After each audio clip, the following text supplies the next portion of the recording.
4 रिद्धिपादमध्ये पण वीर्य आहे, त्या वीर्य रिद्धिपादाचं काम वेगळं. 5 प्रकारच्या इंद्रियामध्ये सुद्धा वीर्य इंद्रिय आहे, त्या वीर्य इंद्रियाचं काम वेगळं.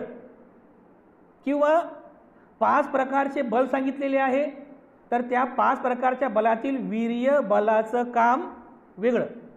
आणि हे जे 7 बोधांगामध्ये जे वीर्य बोधांग सांगितलेलं आहे, या वीर्य बोधांगाचं काम वेगळं आहे. बघा, संपूर्ण विश्वाला सुख, शांती, मानवता तथा दुःखमुक्तीचा आर्य संदेश देणारे विश्वशांतीदूत महाकारुणिक तथागत भगवान सम्यक संबुद्ध यांना त्रिवार अभिवादन करतो. तथागतांनी समग्र मानवजातीच्या दुःखमुक्तीसाठी उपदेशिलेला महान सद्धम्म अर्थात बौद्ध धम्म तथा या सद्धम्माचा अविरतपणे प्रचार आणि प्रसार करणारा तथागतांद्वारा स्थापित सदा पूजनीय भिक्खू संघ, या पूजनीय भिक्खू संघाला त्रिवार अभिवादन करतो. ज्यांच्या अथांग अमर्याद त्याग प्रभावामुळे या भारतभूमीला बुद्धभूमीचे रूप पुन्हा एकदा प्राप्त झालं, असे बौद्ध धम्माचे पुनरुद्धारक, तुम्हा आम्हा सर्वांचे उद्धार करते प्रज्ञासूर्य बोधिसत्व डॉक्टर बाबासाहेब आंबेडकर यांच्या समग्र धम्मक्रांतीमध्ये जीवनाच्या शेवटच्या श्वासापर्यंत समर्पित राहून. आजच्या या मंगलमय प्रसंगी संघरत्न बुद्धविहार, मयूर पार्क, औरंगाबाद या ठिकाणी उपस्थित आपण सर्व धम्म उपासक, धम्म उपासिका, आपल्या सर्वांप्रती मी सर्वप्रथम अनंत मंगल कामना, मंगल आशीष अर्पण करतो आणि आजच्या या वर्षावासकालीन धम्मदेसनेला सुरुवात करतो. उपस्थितांनो, 37 बोधिपाक्षीय धम्माचा अभ्यास सदरील वर्षावासाच्या कालावधीमध्ये आपण करीत आहोत आणि सध्या या 37 बोधिपाक्षीय धम्मातील 6वं प्रकरण आपण सुरू केलेलं आहे. 6वं प्रकरण कोणतं? 7 प्रकारचे बोधांग, ज्याला पालीमध्ये सत्त बोधांग असं म्हटलेलं आहे. 7 प्रकारचे बोधांग, ज्याचा अभ्यास आपण या सत्रामध्ये करीत आहोत. मला वाटते आपण 2 बोधांगांचा अभ्यास आतापर्यंत केलेला आहे. 7 प्रकारचे जे बोधांग आहेत, बोधीचे अंग स्मृती, धम्मविचय, वीर्य, प्रीती, प्रशब्दी, समाधी आणि उपेक्षा, या 7 तत्वांना, या 7 अंगांना बोधिसत्वाचे बोधीचे अंग म्हणतात. आणि हे बोधिसत्वाच्या बोधीचे हे 7 अंग त्या बोधिसत्वाला बुद्धत्व प्राप्त करून देणारे सहाय्यकारी घटक आहेत. म्हणजे या 7 घटकांशिवाय तो बोधिसत्व बुद्ध बनू शकत नाही किंवा पारमिता पूर्ण करू शकत नाही. त्यामुळे त्याच्या बोधीचे हे 7 अंग आपण या सत्त बोधांगामध्ये पाहत आहोत. तर आपण स्मृती बोधांग बघितलं. कालच्या प्रवचनामध्ये आपण धम्म विचय बोधांग बघितलं. आजच्या प्रवचनामध्ये आपण जे 3रं बोधांग आहे, ज्याला वीर्य असं म्हटलेलं आहे, वीर्य बोधांग. तर हे वीर्य बोधांग म्हणजे काय, त्याचं म्हणजे त्या बोधिसत्वाच्या बुद्धत्व प्राप्तीच्या मार्गामध्ये हे वीर्य बोधांग कसं काम करते, या संदर्भातील काही महत्त्वपूर्ण तत्व आजच्या धम्मदेसनेमध्ये आपण पाहणार आहोत. वीर्य बोधांग या सत्त बोधांगातील 3रं अंग आहे, वीर्य बोधांग. मला वाटतं याच्यापूर्वीसुद्धा वीर्यबद्दल आपण बऱ्याचशा प्रवचनामध्ये ऐकलं, वीर्य बोधांग.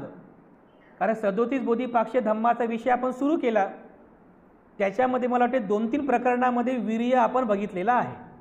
कुठे कुठे बघितलं आहे लक्षात? 4 स्मृती प्रस्थान बघितले आपण, पहिलं प्रकरण. दुसरं प्रकरण कोणतं? 4 सम्यक प्रधान. तिसरं प्रकरण 4 रिद्धिपाद. कोणते आहेत? 4 प्रकारचे रिद्धिपाद की ज्याच्यामध्ये आपण बघितलेलं आहे छंद, वीर्य, चित्त आणि मीमांसा. या 4 तत्वांना 4 रिद्धिपाद असं म्हटलेलं आहे. याच्यामध्ये वीर्य आपण बघितलं, बरोबर आहे. दुसऱ्या क्रमांकाला वीर्य आहे. त्यानंतर जे चौथं प्रकरण आहे 5 प्रकारचे इंद्रिय, आणि 5वं प्रकरण आहे 5 प्रकारचे बल, ज्याच्यामध्ये आपण वीर्य बघितलेलं आहे. श्रद्धा, वीर्य, स्मृती, समाधी आणि प्रज्ञा. याच्यामध्ये पण वीर्य आहे बघा. म्हणजे 4 रिद्धिपादात सुद्धा वीर्य आहे. 5 प्रकारचे जे इंद्रिय आहेत त्याच्यात पण वीर्य आहे. 5 प्रकारचे जे बल आहे त्याच्यात पण वीर्य सांगितलेलं आहे. एवढंच काय, आर्य अष्टांगिक मार्ग याच्यात जरी स्पष्टपणे वीर्य तत्व लिहिलेलं नसेल, म्हणजे जे 6वं जे तत्व आहे सम्यक व्यायाम. 6वं तत्व कोणतं आहे? सम्यक व्यायाम. व्यायाम म्हणजे काय? व्यायाम म्हणजे मनाचा व्यायाम करणे. तर मनाचा व्यायाम करणे म्हणजे काय? हे वीर्यच आहे ना. मनाचा व्यायाम म्हणजे काय? उत्साहशील राहणे, मनाला उत्साहशील ठेवणे. कारण जसं आपण शरीराचा व्यायाम करतो, कशासाठी? दिवसभर आपण उत्साहशील राहिलो पाहिजे, दिवसभर आपल्यामध्ये असं रिचार्ज राहिलं पाहिजे, आपलं शरीर तंदुरुस्त राहिलं पाहिजे, यासाठी आपण मेहनत करतो, व्यायाम करतो. मनाचा सुद्धा व्यायाम आहे, सम्यक व्यायाम. ते आपण तेव्हा जे तत्व येईल तेव्हा आपण ते बघणारच आहोत. हे सुद्धा एक प्रकारचं वीर्यच आहे. म्हणजे हे बघा, बऱ्याचशा प्रकरणांमध्ये वीर्य तुम्हाला पाहायला मिळेल. पण याचा अर्थ असा नाही बरं की हे जे वीर्याचा अर्थ जो आहे आपण जे पाहिला की वीर्य म्हणजे काय? उत्साहशील राहणे.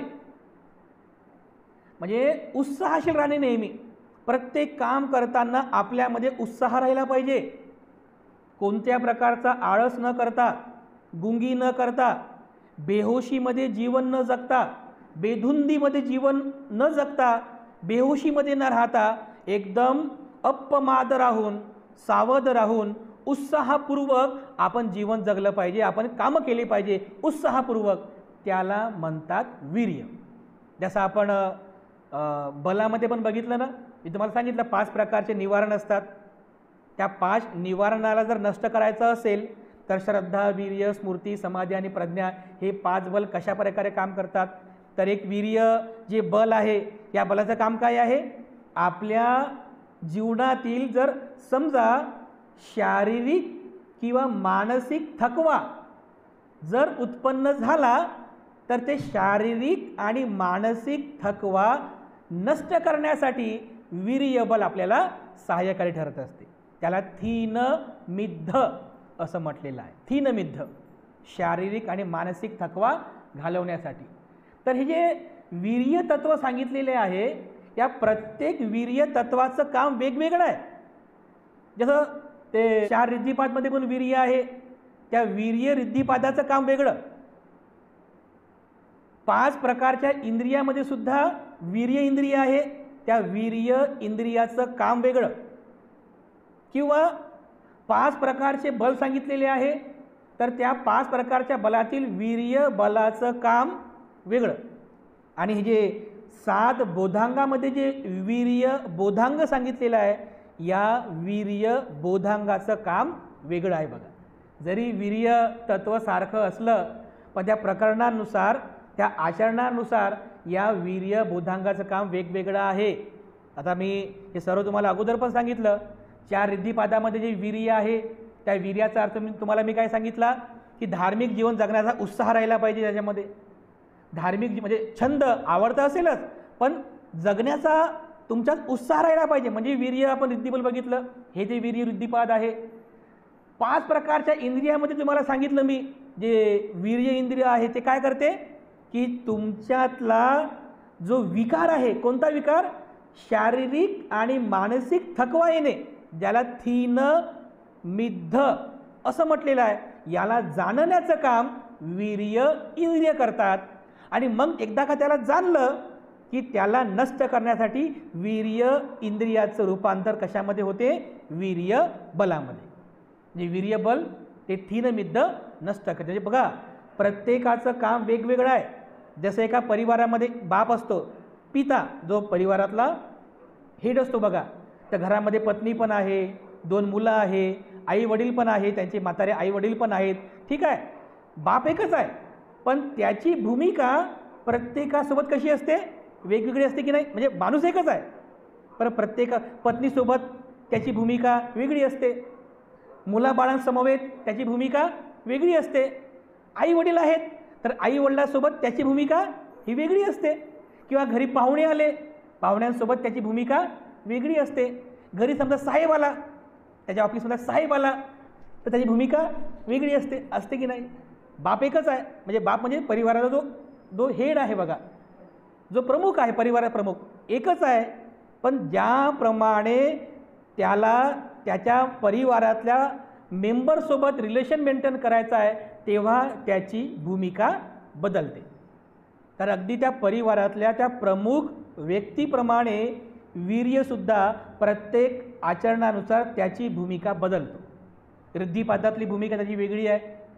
त्याच्यानंतर 5 प्रकारचे इंद्रिय आहेत त्याच्यातली भूमिका वेगळी आहे. 5 प्रकारचे बल आहेत त्याच्यातली भूमिका वेगळी आहे. आणि आता हे 7 प्रकारच्या बोधांगामध्ये जे वीर्य बोधांग सांगितलेलं आहे, हे वीर्य बोधांगसुद्धा या 7 बोधांगातील वीर्य बोधांगाची भूमिकासुद्धा फार वेगळी आहे. इथे काय काम करते वीर्य? वीर्य म्हणजे उत्साहशील राहणे. या वीर्य बोधांगाचं बोधिसत्वाच्या जीवनामध्ये एक बोधांग म्हणून किंवा बोधीचं अंग म्हणून नेमकं त्याचं काम काय आहे? हे वीर्य बोधांग त्याला कसं सहाय्यकारी ठरते बुद्धत्वाच्या मार्गामध्ये, हे आपण थोडं समजून घेतलं पाहिजे. वीर्य बोधांग की जे अत्यंत महत्त्वाचं आहे बघा, 10 पारमिता जे आपण हे 37 बोधिपाक्ष झाल्यानंतर ते बघणारच आहोत. 10 पारमिता, 10 पारमितेमध्ये सुद्धा वीर्य पारमिता सांगितलेली आहे 6व्या क्रमांकाला. म्हणजे बोधिसत्वाला बुद्धत्व प्राप्त करण्यासाठी ज्या 10 पारमिता पूर्ण कराव्या लागतात, त्या 10 पारमितामध्ये एक पारमिता वीर्य पारमिता सुद्धा आहे.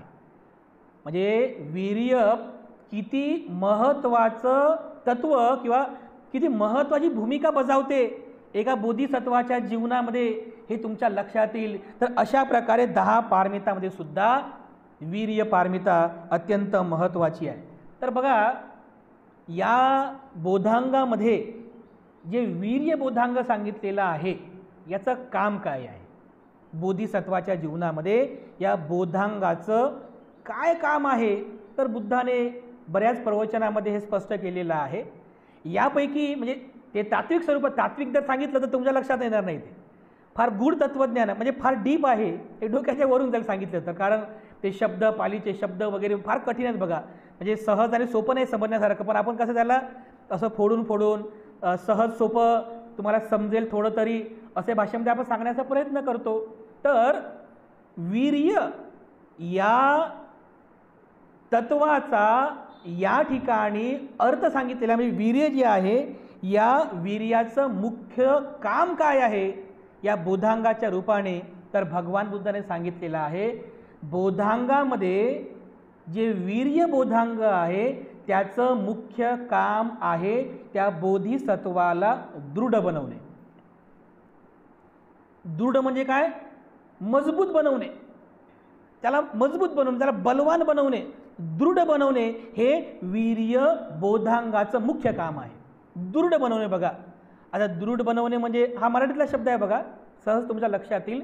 मजबूत बनवणे बघा म्हणजे एखादी वस्तू आहे, त्या वस्तूला ती वस्तू तुटू नये, ती वस्तू कमजोर होऊ नये, बरोबर आहे. याकरिता आपण काहीतरी वापर करून त्या वस्तूला मजबूत बनवतो. ठीक आहे ना, मजबूत बनवतो कशासाठी? ते तुटू नये, ती कमजोर होऊ नये.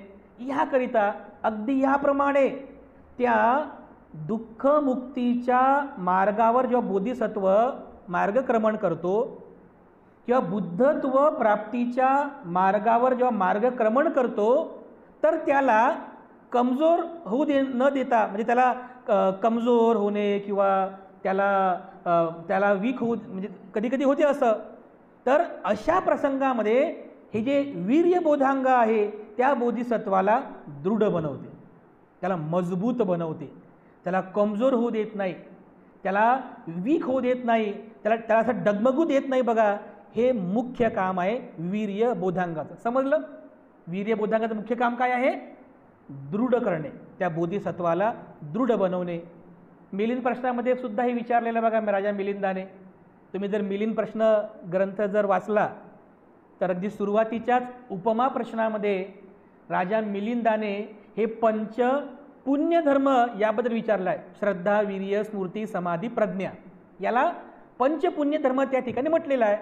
तर राजा मिलिंद नागसेन भंतेजींना विचारतात, श्रद्धेचं लक्षण काय आहे, वीर्याचं लक्षण काय आहे, स्मृतीचं लक्षण काय आहे, समाधीचं लक्षण काय आहे, प्रज्ञेचं लक्षण काय आहे. तुम्ही ते पुस्तक नक्की वाचा बघा, खूप खूप इंटरेस्टिंग पुस्तक आहे ते, सुरुवातीला सांगितलेलं आहे. तर यामध्ये मिलिंद राजा त्या नागसेन भिक्षूला प्रश्न विचारतात की वीर्याचं लक्षण काय. जे वीर्य पुण्यधर्म सांगितलेले आहे तुम्ही, त्या वीर्य पुण्यधर्माचं किंवा त्या वीर्य तत्वाचं मुख्य लक्षण काय आहे. तर नागसेन भंतेजी त्याला उत्तर देतात, वीर्याचं मुख्य लक्षण काय आहे. तर नागसेन भंतेजी उत्तर देतात, दृढ करणे हे वीर्याचं मुख्य लक्षण आहे. त्याला शक्तिमान बनवणे, त्याला बलवान बनवणे हे वीर्य तत्वाचं मुख्य लक्षण आहे. तर मिलिंद राजा हुशार होता, पण वादविवाद सुरू होता ना. तर मिलिंद राजा म्हणे, काहीतरी उदाहरण देऊन सांगा की दृढ करणे म्हणजे नेमकं कसं करणे वा, काहीतरी उदाहरण देऊन सांगा. तर बघा किती सुंदर उदाहरण दिलं नागसेन भंतेजींनी, म्हणजे दृढ करणे किती सुंदर उदाहरण दिलं. तर नागसेन भंतेजी म्हणतात, राजा बघा, ज्याप्रमाणे एक घर आहे आणि भूकंप आला, वादळ आला, वारा पाऊस आला, तर त्यावेळेला ते घर डगमगते बघा. त्याचं जे छत आहे ते डगमगते, ते छत कोसळणार, ते घर पूर्ण ढासळून जाणार. अशा प्रसंगामध्ये कोणीतरी समोर येतो, हातामध्ये एक मोठा खांब घेतो, म्हणजे बांबू, एक मजबूत असा मोठा खांब घेतो. ते जे छत आहे ते आता डगमगणार, खाली पडणार. तेवढ्यातच तो काय करतो, त्या बांबूने, त्या खांबाने त्या छताला आधार देतो बघा. असा त्या छताला असा आधार देतो, आणि आधार दिल्यामुळे काय होते, ते छत खाली पडत नाही, ते छत डगमगत नाही, ढासळून जात नाही. अगदी याप्रमाणे वीर्य सुद्धा आधार देण्याचं काम करते, त्याला दृढ बनवते बघा. राजा मिलिंद म्हणे, अजून दुसरं उदाहरण सांगा. म्हणजे हे तर काय उदाहरण समजलं, पण आणखीन एक उदाहरण सांगा. तर मिलिंद राजाच्या म्हणजे नागसेन भिक्षू दुसरा आणखीन एक उदाहरण देतात की वीर्य दृढ करणे म्हणजे काय, ते असं आणखीन एक उदाहरण देतात. तर उदाहरण काय आहे, तर नागसेन भंतेजी म्हणाले की राजा, ज्याप्रमाणे एक राजा आपल्या थोड्याशा सैन्यांना सोबत घेऊन युद्धामध्ये जातो, परंतु पुढचे जे सैन्य आहे ते जास्त आहेत, त्याच्यापेक्षा जास्त बलवान आहेत, जास्त संख्येने जास्त आहेत, आणि तुमच्याकडचे सैन्य हे कमी आहेत, तर काय होईल, हारल ना. जे सैन्य कमी आहेत ते हरतील ना. पण तो राजा काय करतो, जे हरलेले जे सैन्य जेव्हा परत येतात, तर त्या हरलेल्या सैन्यांबरोबर आणखीन काही सैन्य भरतो, आणखीन काही सैन्य देतो, आणि मग ते हरलेले सैन्य आणि ते जे नवीन सैन्य आहेत ते दोघेही मिळून एक मजबूत फौज तयार करतात, आणि त्या फौजेने मग त्या पुढच्या फौजेला ते हरवतात. अगदी याप्रमाणे वीर्यसुद्धा तुमच्या जीवनामध्ये अगदी याप्रमाणे काम करते. जर तुमच्या जीवनात एखादं बोधीचं अंग कमजोर झालं, काही कारणास्तव कमजोर झालं, हरत असेल, कमजोर होत असेल, तर वीर्य काय करते, वीर्य त्या बोधीच्या अंगाला धरून ठेवते, त्याला मजबूत करते, त्याला दृढ करते. अगदी याप्रमाणे. तर समजलं. तेव्हा मिलिंद राजा मला, हा ठीक आहे, आता मला समजलं की दृढ होणे म्हणजे काय.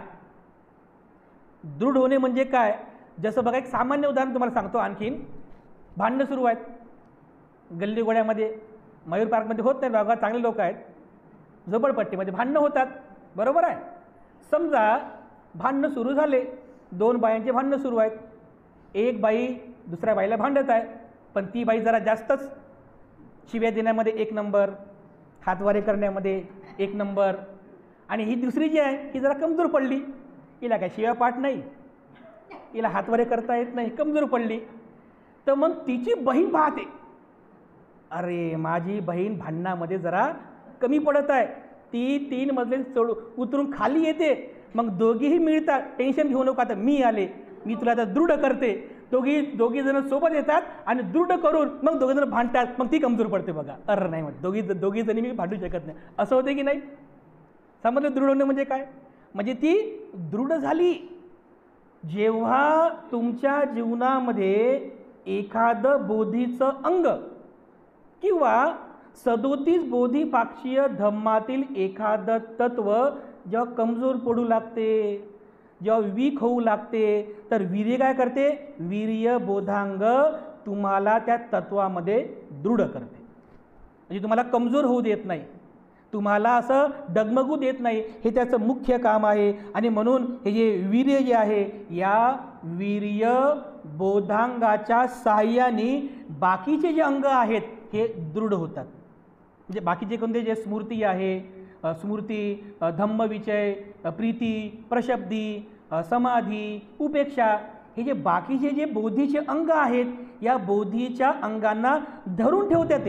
ते म्हणजे सुटत नाही, त्याला जाऊ देत नाही, धरून ठेवतात, त्याला मजबूत करतात. कारण बघा कसं असते, जसे 7 भाऊ आहेत, उदाहरणार्थ 7 भाऊ आहे, जर एक भाऊ म्हणजे 7चे 7 भाऊ जर वेगवेगळे राहत असतील तर ती त्यांची काय कमजोरी आहे, बरोबर आहे.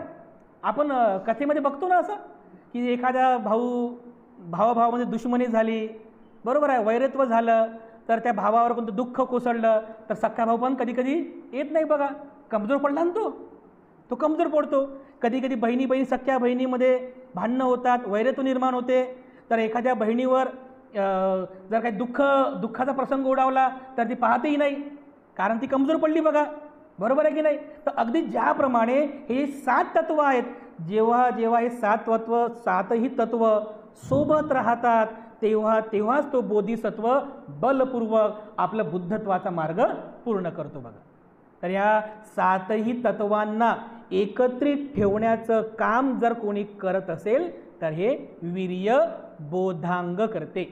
समजलं, वीर्य बोधांगाचं मुख्य काम आहे या सर्व तत्वांना एका ठिकाणी ठेवणे, त्यांना कमजोर न होऊ देणे, त्यांना डगमगू न देणे. आणि या वीर्य बोधांगाच्या साहाय्याने बघा बाकीचे जे अंग आहेत ते मजबूत होतात, दृढ होतात, आणि त्या अंगाने मग तो बोधिसत्व बुद्धत्वाचा मार्गक्रमण करत असतो. तर हे मुख्य काम आहे वीर्य बोधांगाचं.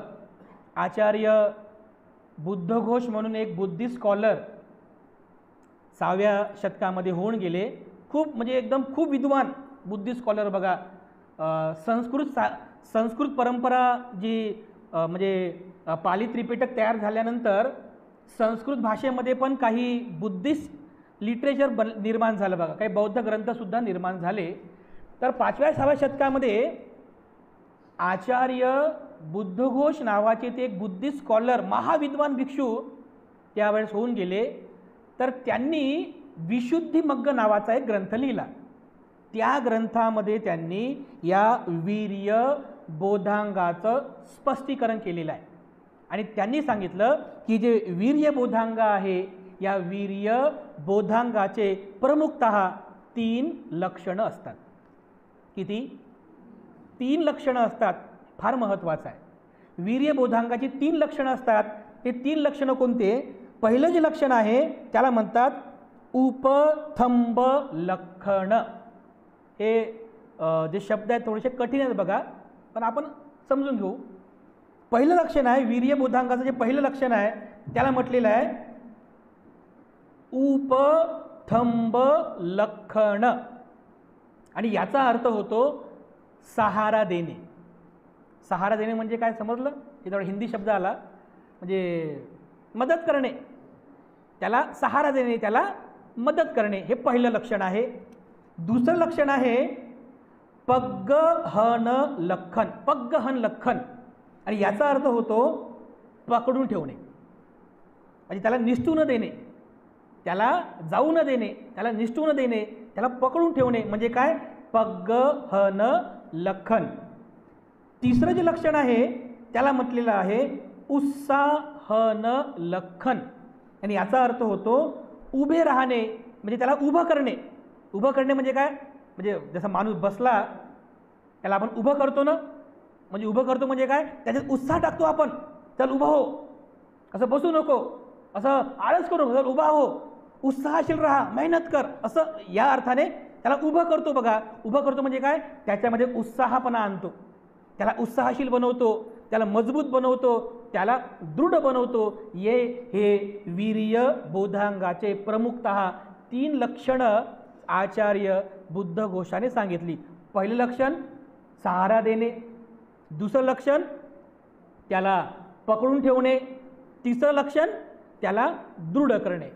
जसं बघा एखादा म्हातारा व्यक्ती आहे, एखादा म्हातारा व्यक्ती आहे, काठी टेकवत चालता चालता अचानक काय झालं, तो खाली पडला, म्हणजे कमजोर झाला, खाली पडला, आणि त्याला आता उठताच येत नाही आहे, त्याच्या हाताला किंवा पायाला मार लागला किंवा मुका मार लागला बघा, त्याला आता उठता येत नाही, तो एवढा कमजोर झालेला आहे, तो उठू शकत नाही. मग अशा प्रसंगी तो कोणाची तरी वाट पाहते की कोणीतरी यावं, त्यांनी मला सहारा द्यावा, त्यांनी मला उभं करावं आणि मला चालण्याकरता त्यांनी सहाय्य करावं. तो वाट पाहत आहे, आणि तेवढ्यामध्ये कोणीतरी वीर्य आला. वीर्य बोधांग म्हणजे काय? कोणतरी एक व्यक्ती असा आला वीर्य बोधांगाच्या रूपाने, आणि तो येतो आणि त्या खाली पडलेल्या त्या म्हाताऱ्या व्यक्तीला काय करतो? पहिलं लक्षण कोणतं आहे? सहारा देणे. उपथंब लखन, वीर्य बोधांगाचं पहिलं लक्षण काय? तो त्याला सहारा देतो, म्हणतो बाबा उठा, घ्या माझा हाताचा सहारा घ्या, माझ्या हाताला पकडा, उभे हो, म्हणजे सहारा घ्या, आहे का? पहिले त्याला सहारा दिला, नंतर काय करतो? पग्गहन लखन, त्याला पकडून ठेवतो. ज्याला सहारा दिला त्याला उभं केलं, पण त्याला सोडलं नाही. झालं आता उभे, तर निघा तुम्ही.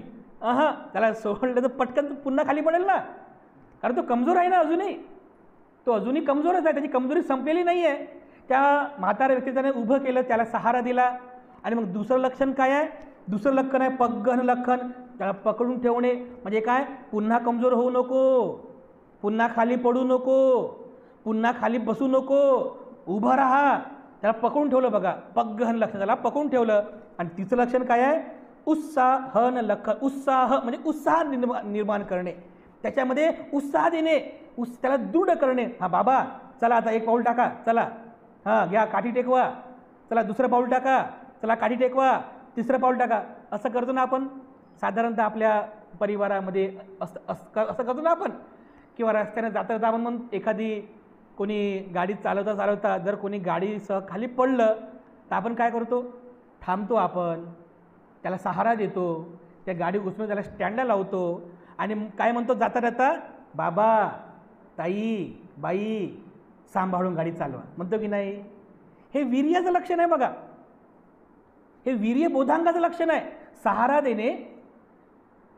देणे, त्यानंतर त्याला पकडून ठेवणे आणि त्याला उत्साह देणे, हे वीर्य बोधांगाचं काम आहे. अगदी याप्रमाणे या 7 बोधांगातील जे वीर्य बोधांग आहे, हे वीर्य बोधांग सुद्धा या लक्षणांप्रमाणे काम करते. जेव्हा जेव्हा बोधिसत्व समजा त्याच्यात जे स्मृती बोधांग आहे कमजोर होत असेल, त्याच्यातलं जे धम्म विजय बोधांग आहे कमजोर होत असेल, किंवा प्रीती, प्रशब्दी, त्यानंतर समाधी किंवा उपेक्षा, हे जे बोधांग आहेत हे जर कमजोर होत असेल तर तो बुद्धत्व प्राप्त करू शकणार नाही ना. तो बोधिसत्व बुद्धत्वाचा मार्गक्रमण करू शकणार नाही. तर मग हे वीर्य बोधांग उत्पन्न होते बघा, हे वीर्य बोधांग. आणि हे वीर्य बोधांग काय करते? त्या बोधिसत्वाला कमजोर होऊ देत नाही. त्या बोधिसत्वातले जे बोधीचे जे अंग आहेत याला काय करतात? याला सहारा देतात. हे जे वीर्य बोधांग आहे त्याच्या स्मृतीला सहारा देतात, त्याच्या धम्म विषयला सहारा देतात, त्याच्या जे प्रीती प्रशब्दी समाधी उपेक्षा जी आहे याला सहारा देतात. कारण जे कमजोर झाले असतील त्याला उभं करतात, त्याला सहारा देतात, त्याला पकडून ठेवतात, त्याला निष्ठू देत नाही, त्याला जाऊ देत नाही आणि त्याच्यामध्ये उत्साह संचारतो. बघा, वीर्य, वीर्य म्हणजे काय? उत्साह संचारतो. आणि मग त्या उत्साहपूर्वक आपल्यातला थीनमिद्ध दूर करून उत्साहपूर्वक तो बोधिसत्व पुन्हा स्मृती बोधांगाचं चिंतन करतो, पुन्हा धम्मविषय बोधांगाचं चिंतन करतो, पुन्हा प्रीती प्रशब्दी समाधी उपेक्षा या सर्व बोधांगाचं चिंतन करतो, पुन्हा पुन्हा पुन्हा पुन्हा चिंतन करतो आणि सत्य बोधांगामध्ये परिपक्व होतो. बघा, कशामुळं? केवळ एका बोधीच्या अंगामुळे. ते बोधीचे अंग म्हणजे हे वीर्य बोधांग आहे. आणि म्हणून या वीर्य बोधांगाला या 7 बोधांगातील प्रमुख तत्व म्हटलेलं आहे. जसं परिवारातला एक बाप असतो जो परिवाराला सांभाळून ठेवतो, परिवाराला तुटू देत नाही, आहे की नाही? त्याचे समजा तीन मुलं असतील, 4 मुलं असतील, 7 मुलं असतील, तर त्याला तुटू देत नाही, विभंगू देत नाही. कारण त्याला माहीत आहे जर आपण 7 लोक आहोत परिवारातले, समजा 7 लोक आहोत, जर आपण वेगवेगळे झालो तर आपण कमजोर पडू शकतो. जोपर्यंत आपण एका ठिकाणी आहोत आपलं एक बल राहणार आहे. ते आपण का कथा ऐकत नाही का ते त्या शेतकऱ्याची, की ते त्याची मुलं असतात, 4 मुलं असतात, तो 4 लाकडा देतो बांधून आणि याला तोडा म्हणतो. एक मुलगा तोडण्याचा प्रयत्न करतो, तुटत नाही. दुसरा तिसरा चौथा 4 मुलं तोडण्याचा प्रयत्न करतात, तुटत नाही. आणि मग शेतकरी काय बोध सांगतो की ज्याप्रमाणे एक काठी लगेच तुटते, पण 4 काठ्या एकत्रित जोडल्याने ते तुटत नाही. बघा, तसं तुम्ही जर 4 भावाने एका ठिकाणी राहिलं तर तुम्ही सुद्धा बलवान बनणार, कमजोर होणार नाही. बघा बरं, किती साध्या साध्या कथा होत्या ह्या, त्यावेळेस आपण ऐकलेल्या आहेत, पण त्याच्यातला बोध किती मोठा आहे, त्याच्यातला बोध किती मोठा आहे. अगदी या बोधकथेप्रमाणे जोपर्यंत हे 7 बोधीचे अंग एका ठिकाणी राहतात, एका ठिकाणी राहतील, तोपर्यंत कोणताच विकार, कोणताच अप्रिय म्हणजे विकार त्याला तोडू शकत नाही, त्याला कमजोर करू शकत नाही. आणि हे साध्य करण्याचं काम वीर्य बोधांग करते. आणि म्हणून हे जे वीर्य बोधांग आहे, हे वीर्य बोधांग तेवढंच फार महत्त्वाचं आहे. अशा पद्धतीने बघा, एक बोधिसत्व या वीर्य बोधांगाच्या सहाय्याने आपल्या बुद्धत्वाचं मार्गक्रमण करत असतो. जेव्हा एक बोधिसत्व या सगळ्या 37 बोधिपाक्ष धम्माची भावना करतो, चिंतन करतो, बहुलिक तब्बा म्हणजे वाढवतो, आणि त्याच्यानंतर मग तो आपल्या 10 पारमिता पूर्ण करतो. म्हणजे काय? हे 37 बोधिपाक्ष धम्म त्याला सप्लिमेंट्स म्हणून काम करतात. बघा, सप्लिमेंट्स म्हणजे काय? त्याला म्हणजे पुरवणी, त्याला त्याची ते तत्व पुरवतात. तर वीर्य पारमिता सुद्धा पूर्ण करण्यासाठी हे वीर्य बोधांग त्याला सहाय्यकारी ठरत असते. वीर्य बोधांग वीर्य पारमिता पूर्ण करणे सहाय्यकारी ठरते. बघा, बोधिसत्वाने त्यांच्या अनेक जन्मामध्ये आपली वीर्य पारमिता पूर्ण केली, म्हणजे स्वतःला असं दृढ बनवलं. दृढ म्हणजे किती दृढ? म्हणजे एखाद्याला जर समजा वाचवण्यासाठी माझा प्राण गेला तरी चालेल, पण मी दृढ असलो पाहिजे, एवढी दृढता निर्माण करतात. बघा, एक जातक कथा आहे.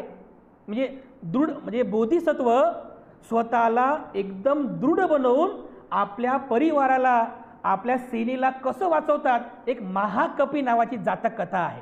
महाकपी म्हणजे या वीर्य बोधांगाच्या माध्यमातून तुम्हाला सांगतो. महाकपी जातक. कपी म्हणजे काय? कपी म्हणजे वानर. वानर महाकपी जातक आहे. तर त्या जातकामध्ये सांगितलेलं आहे की असंच एका जन्मामध्ये जेव्हा बोधिसत्व वानराच्या योनीमध्ये जन्म घेतात आणि 80,000 वानर सेनेचे ते प्रमुख असतात. किती? 80,000 वानर असतात. त्या 80,000 वानर सेनेचे ते प्रमुख राजे म्हणजे प्रमुख असतात. आणि एकदा काय होते, त्या ज्या ठिकाणी ते वास्तव्य करतात त्या झाडावरती ते आंब्याचं झाड असते. बघा, नदीच्या किनारी असते, आंब्याचं झाड असते. आणि मग ते छान त्या आंब्याच्या झाडावरती राहतात आणि ते आंबे तोडून आंबे खातात, त्या नदीचं पाणी पितात आणि आपलं जीवनयापन करत असतात. एकदा काय होते की ती जी नदी असते, तर एक आंबा जो आहे तो आंबा खूप पिकतो आणि तो आंबा नदीमध्ये पडून तो वाहत वाहत पुढे निघून जातो. तर ते बोधिसत्व जे असतात, महाकपी बोधिसत्व, त्यांना भीती वाटते की जर आंबा कोणी दुसऱ्याने खाल्ला आणि त्याला जर या आंब्याचा गोडवा जर आवडला तर तो इथं येईल आणि हे सगळे आंबे तोडून घेऊन जाईल. मग माझ्या सेनेचं काय, माझी जी बाहुबली सेना आहे त्या सेनेचं काय होईल? तर बघा असंच घडते. चुकून काय होते की त्या झाडाचा एक आंबा नदीमध्ये पडतो आणि मग तो वाहत वाहत वाहत वाहत वाहत जातो. तर जे मच्छी पकडणारे जे मच्छीवार असतात त्यांच्या जाळ्यामध्ये जाऊन तो आंबा फसतो आणि मग हा आंबा आहे तर आपण राजाला भेट दिलं पाहिजे म्हणून ते मच्छीवारे ते आंब्याला राजाला भेट देतात.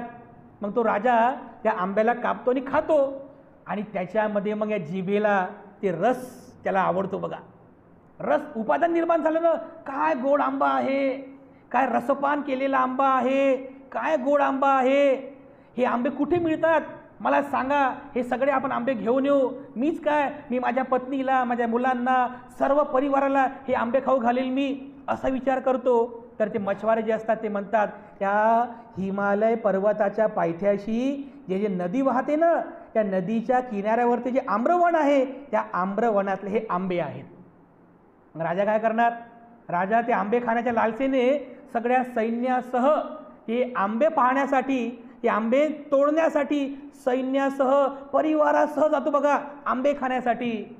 तो जो म्हणजे महाकपी जे बोधिसत्व असतात ते बोधिसत्व पाहतात की अरे हा राजा येत आहे, सैन्यासह येत आहे, हे आंबे सगळे तो तोडून घेऊन जाणार आहे.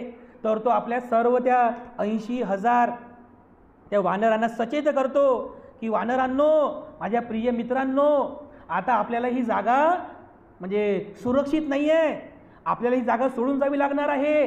कारण जर आपण इथे राहिलो तर हा राजा येईल आणि आपल्या सर्वांना मारेल आणि सगळे आंबे तो घेऊन जाईल.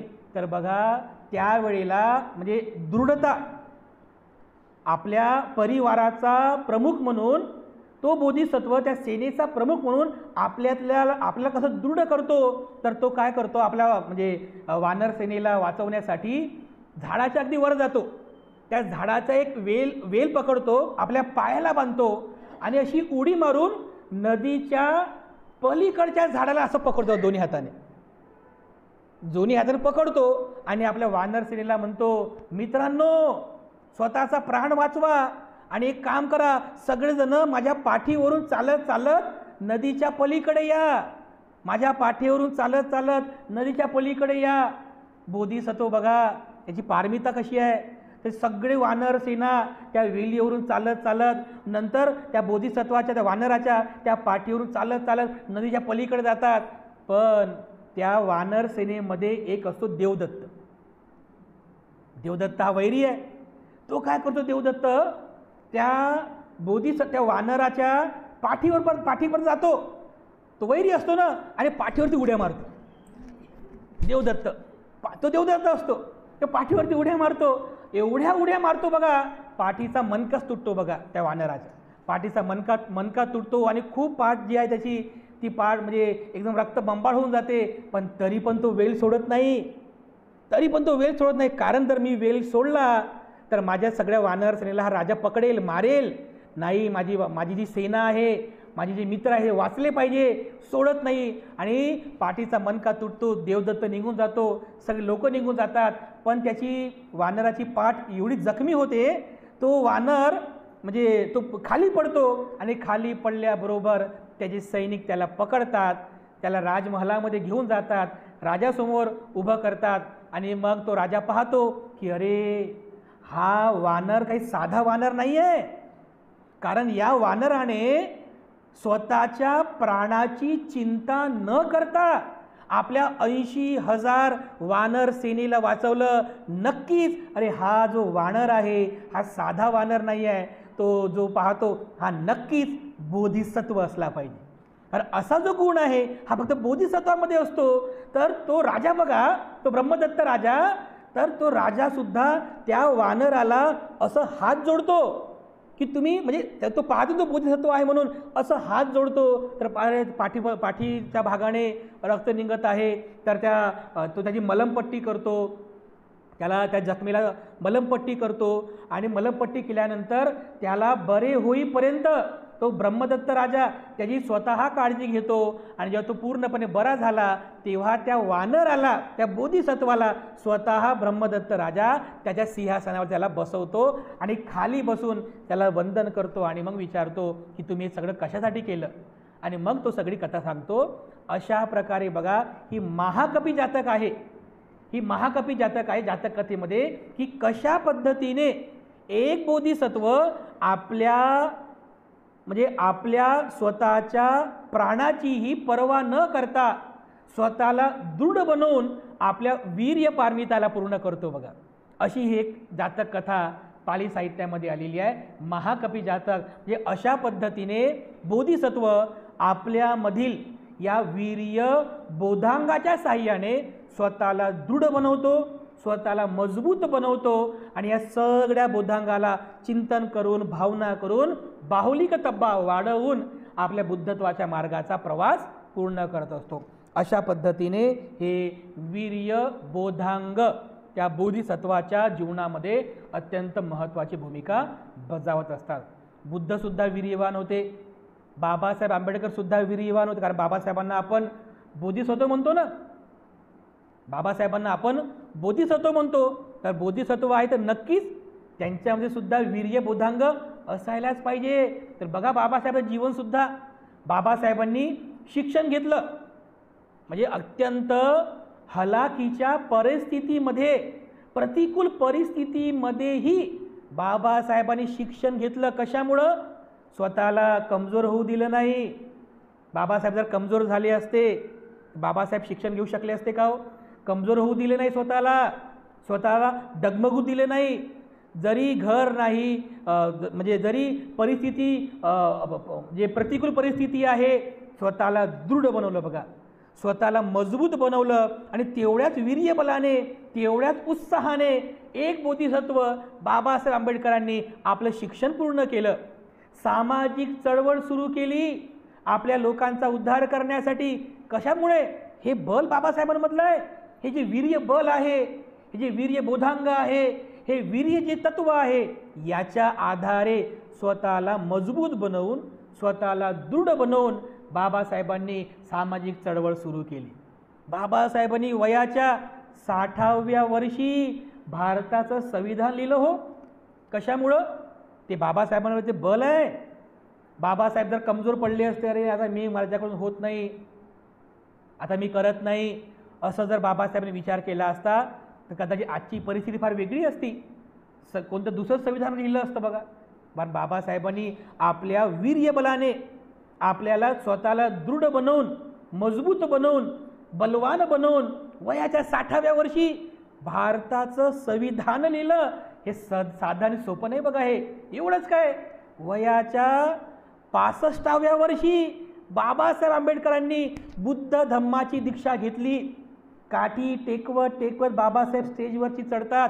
बाबासाहेबांना गुडघ्यांचा आजार आहे, कंबर दुखायची बाबासाहेबांची, कारण 18 तास अभ्यास केला बाबासाहेबांनी बसून, कंबर पण दुखायची, बाबासाहेबांची गुडघे दुखायचे, कंबर दुखायची, थायरॉईडचा पण, शुगरचा आजार होता बाबासाहेबांना.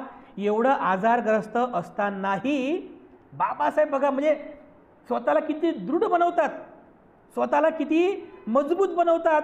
काठी टेकवत का होईना त्या स्टेजवरती बाबासाहेब येतात आणि 10 मिनिटांपर्यंत भदंत चंद्रमणी यांच्यापुढे असं उभं हात जोडून उभं राहतात. तेवढ्या दृढतापूर्वक त्रिशरम पंचशील ग्रहण करतात. तेवढ्याच दृढतापूर्वक, तेवढ्याच वीर्यबलाने 22 प्रतिज्ञा सांगतात, लोकांना ग्रहण करतात, धम्मदीक्षा देतात. काय आहे हे? बोधिसत्व वीर्यबल आहे. ही बोधिसत्वातली वीर्य बोधांग आहे, जे स्वतःला बोधिसत्व दृढ बनवतात आणि कठीणातलं कठीण जरी काम असेल, महाकठीण जरी काम असेल, तरी मागे सरत नाही, तरी कमजोर होत नाहीत. स्वतःच्या प्राणाची सुद्धा पर्वा न करता ते जे काम आहे ते काम पूर्ण करतात. हे बोधिसत्वातलं सर्वात मोठं बल आहे, वीर्य बोधांग.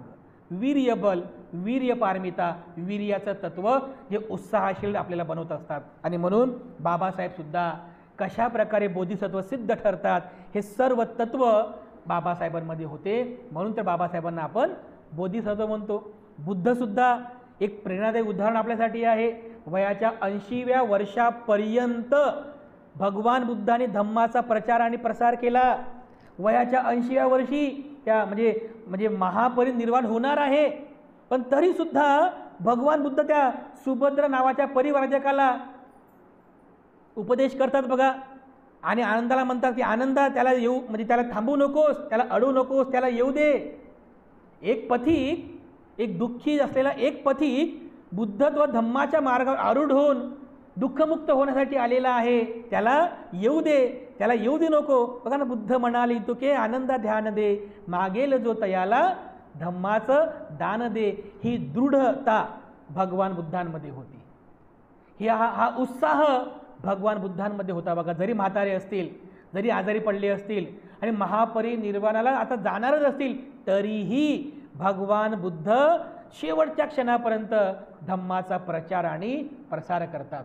तर असं हे प्रेरणासुद्धा आपण बुद्ध आणि बाबासाहेबांकडून घेतली पाहिजे. आपल्यासाठी हे दोन्हीही महापुरुष प्रेरणादायी आहे. तर अशा प्रकारे 7 बोधांगातील हे तिसरं जे बोधांग आहे वीर्य बोधांग, की जे आपण खूप चांगल्या प्रकारे समजून घेतलं पाहिजे. बोधिसत्वाला म्हणजे दृढ बनवण्यासाठी आणि या 7ही तत्वांना एकत्रित ठेवून, त्या 7 तत्वांना एकत्रित ठेवून त्याला बलवान बनवण्यासाठी जे वीर्य बोधांग आहे हे सहाय्यकारी ठरतात. आणि याच वीर्य बोधांगाच्या सहाय्याने बाकीचे सुद्धा तत्व हे म्हणजे मजबूत होतात, दृढ होतात. तर अशा प्रकारे वीर्य बोधांग बोधिसत्वातला सर्वात मोठा गुण आहे. आपण हे खूप चांगल्या प्रकारे समजून घ्यावं. सरते शेवटी आपल्या सर्वांप्रती मी पुनश्च एकदा मंगलकामना अर्पण करून तथागतांच्या आशीर्वाद गाथेने आजची धम्मदेसना आणि धम्मसंस्कार समाप्त करतो.